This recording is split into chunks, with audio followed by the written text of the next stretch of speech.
wabarakatuh. Perkenalkan, nama saya Wanda Femilia Pratiwi, NIM P22110. Di sini kami akan mempresentasikan hasil kerja diskusi kelompok kami yang membahas tentang keadilan hukum di Indonesia perspektif ideologi Pancasila. Sebelum saya membacakan presentasi, izinkan memperkenalkan anggota kelompok saya. 1. Tiffany Ainur P22108, 2. Fiona Cantika P22109, 3. Wanda Femilia P22110, 4. Wasis Anggraito P22111, 5. Yudita Rizky P22112, dan Zara Najwa P22113. Pancasila sebagai dasar negara mengandung wawasan dan nilai-nilai yang menentukan proses perilaku masyarakat dalam kehidupan berbangsa dan bernegara, sehingga akhirnya terbentuk masyarakat sistem nasional yang mencakup berbagai aspek kehidupan masyarakat. Hukum. Fungsi hukum yang paling dasar adalah mencegah bahwa konflik kepentingan dipecahkan dalam konflik terbuka, artinya semata-mata atas dasar kekuatan dan kelemahan pihak yang terlibat. Keadilan.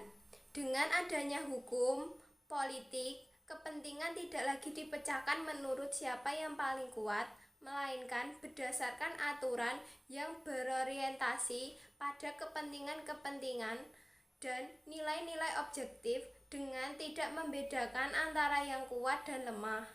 Latar belakang. Keadilan tidak terlepas dari kehidupan manusia. Setiap manusia menginginkan keadilan. Keadilan adalah sesuatu hal yang menjadi tuntutan setiap orang maupun kelompok untuk dipenuhi dan ditegakkan. Manusia hidup dikelilingi oleh manusia lain yang bisa berbahaya dan mungkin mengancam keadilannya sebagai manusia, sehingga menyebabkan keadilannya diambil oleh orang lain atau dirampas secara paksa.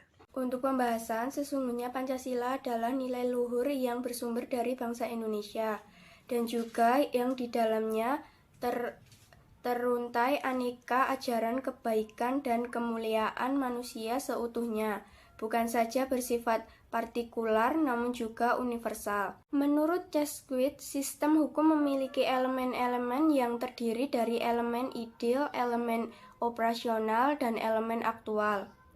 Jika elemen-elemen tersebut dikaitkan dengan ideologi negara, maka nilai-nilai Pancasila yaitu yang berketuhanan, berkemanusiaan, berpersatuan, berkerakyatan, dan berkeadilan harus dijadikan elemen ideal, elemen operasional, dan juga elemen aktual yang harus menjadi motivasi dan pedoman sekaligus confirmandum the identity of their people guna mendefinisikan sosial, kultural maupun struktural.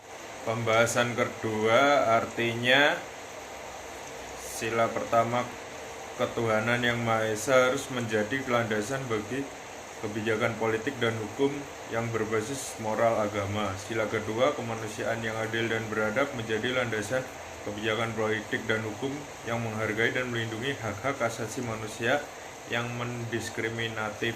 Sila ketiga, persatuan Indonesia menjadi landasan kebijakan politik dan hukum untuk mempersatukan seluruh unsur bangsa dengan ikatan primordialnya masing-masing. Sila keempat, kerakyatan yang dipimpin oleh hikmat kebijaksanaan dalam permusyawaratan perwakilan menjadi landasan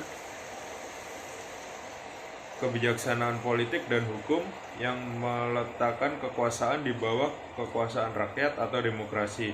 Dan sila keadilan sosial bagi seluruh rakyat Indonesia menjadi landasan kebijakan politik dan hukum dalam hidup bermasyarakat yang berlandaskan keadilan sosial, sehingga mereka yang lemah merasa secara sosial dan ekonomi tidak ditindas oleh mereka yang status sosialnya tinggi.